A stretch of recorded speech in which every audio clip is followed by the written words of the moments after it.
Alright guys, we're back again. I'm going to do an update on all the tanks, so basically a tank tour. Here's the 20, and this is the first update on the changes that I've started making on it. Well, I kind of made an update before, but I have started making some changes. Okay, here's Ellie, she's doing good. The little crypt flamingos everywhere, they're doing alright. The hydrocotyle in the middle has helped fighting algae. I do still have some fluffy algae on this wood. I haven't touched it, I just started leaving it alone before I was fighting it, but just going with the flow. Added 4 cherry shrimp with the 2 amanos because they don't have any amanos at my Petco that I go to.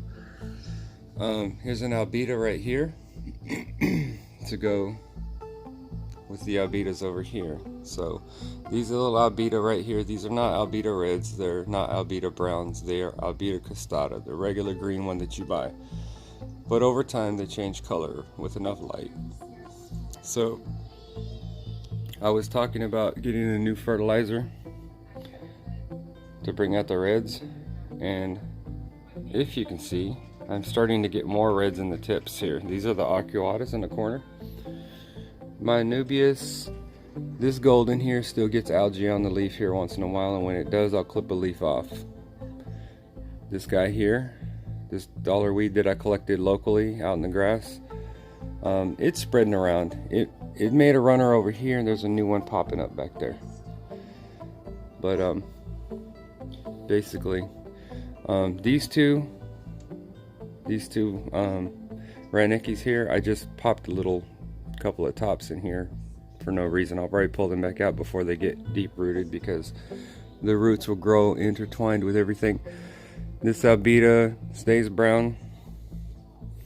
These right here are staying red. They're the same ones, same albita costata from my pet store, but I had bought some that were still kind of green. They stay brownish.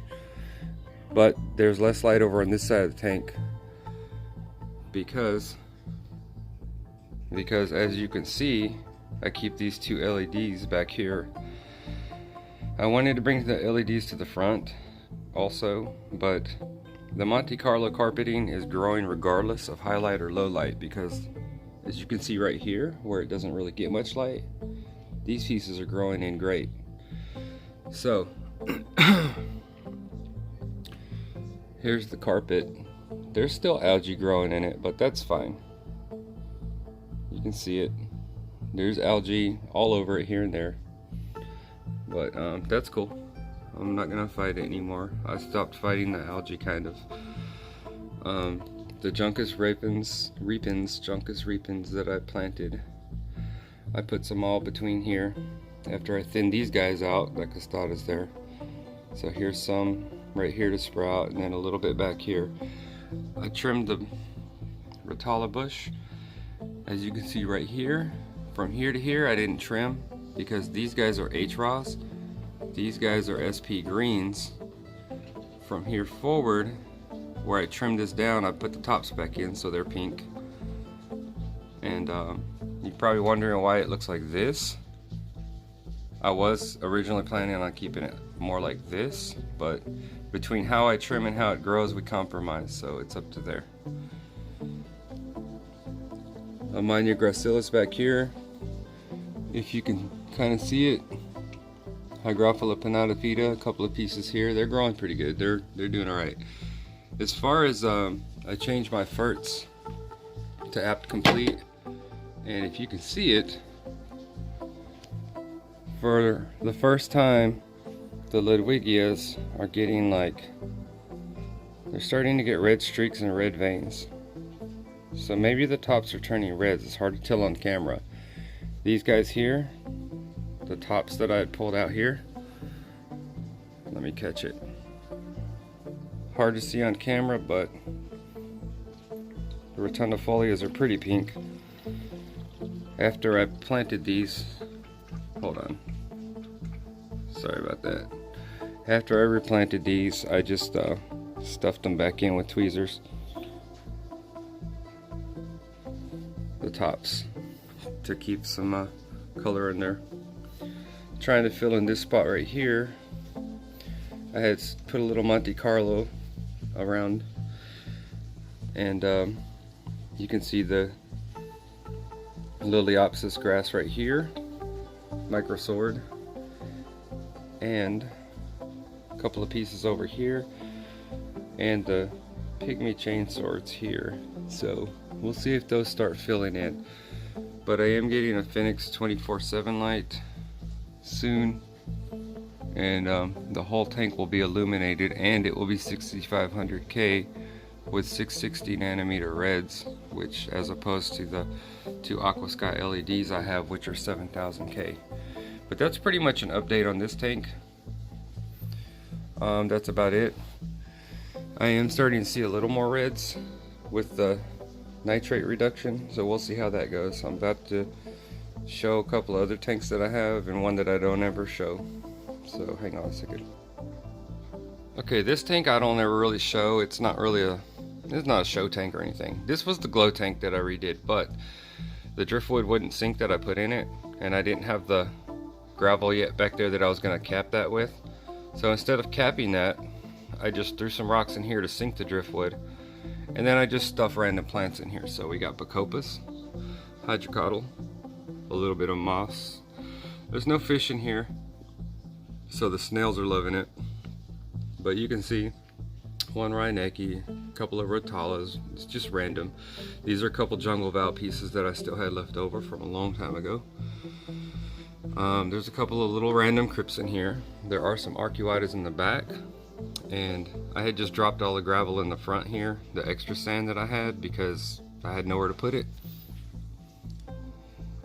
I do have plans for this tank, and it will look nice, but what I'm going to do is take this one out of the living room and swap it with the 5-gallon in the room so that I can do better maintenance on the one in the bedroom. I'm about to show the bedroom tank, but first we'll just show the 38 real quick. I got 6 rummy nose tetras. They're doing great. I took a chance on them. I've heard they're fragile, but I mean, they're doing great. So I'm gonna go put 6 or 7 more in tomorrow.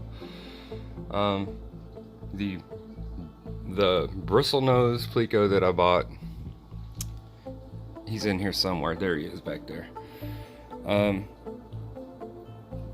I can't tell if it's a bristlenose or if it was in the wrong tank and it's a plico. I hope it's not a plico. If it's a plico, I'll have to get rid of it when it gets big.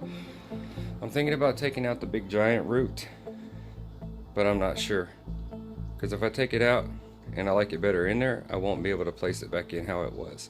These giant roots were just floating on top, and that's just where they landed, so I've left them.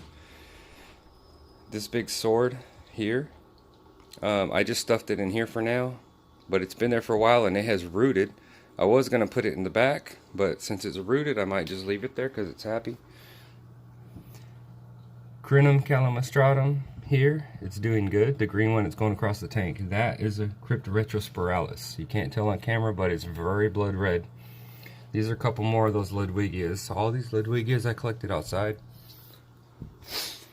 So this tank is doing alright. Just low tech, couple hang on backs. That's about it on that.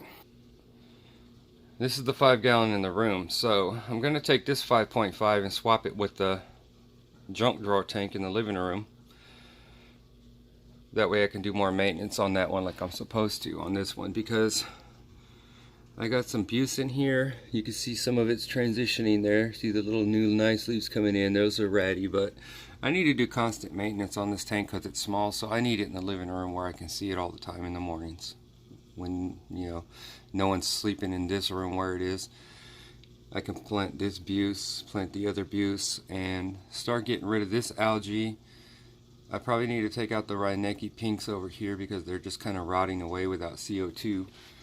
And I can just keep up on topping it off and water changes and trying to keep this algae down. It's hard to get rid of this algae and to keep it down since I took the Java fern clump out.